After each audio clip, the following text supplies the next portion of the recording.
में 4 काम नहीं करने चाहिए। संध्या काले संप्राप्ते कर्म चत्वारि वर्जयेत। 4 काम नहीं करने चाहिए। कौन से? पहला काम आहारम, भोजन नहीं करना चाहिए, आहार नहीं लेना चाहिए संध्या काल में, गोधूली बेला में। मैथुनम, स्त्री संग नहीं करना चाहिए। निद्राम, सोना नहीं चाहिए। स्वाध्याय विशेषतः, और विशेष रूप से स्वाध्याय नहीं करना चाहिए, पढ़ना नहीं चाहिए संध्या काल में। यदि ऐसा किया जाता है तो परिणाम क्या होता है? आहारम जायते व्याधि, मैथुनम दुष्ट संतति, निद्राम क्षीयते लक्ष्मी, स्वाध्याय विस्मरणम भवेत।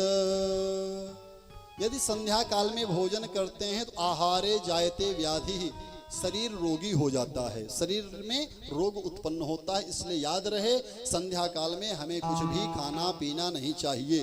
कुछ लोग शाम के समय, सूर्यास्त के समय ही कहते हैं भैया चाय लाओ और चाय के साथ थोड़ा सा नमकीन लाओ।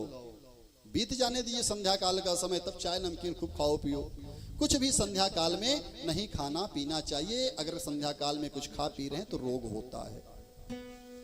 यदि संध्या काल में स्त्री संग कर रहे हैं तो जो पुत्र होगा बहुत दुष्ट उत्पन्न होगा, राक्षस प्रवृत्ति का होगा, जो आगे चल के माता पिता को ही मारेगा। संध्या काल में सोना नहीं चाहिए। जो संध्या काल में सोते हैं लक्ष्मी जी नाराज होती हैं, लक्ष्मी की हानि होती है। निद्राम क्षीयते लक्ष्मी, इसलिए संध्या काल में सोना नहीं चाहिए।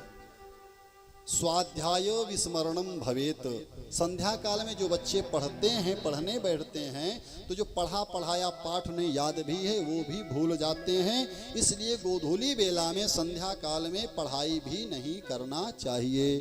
भोली भागवत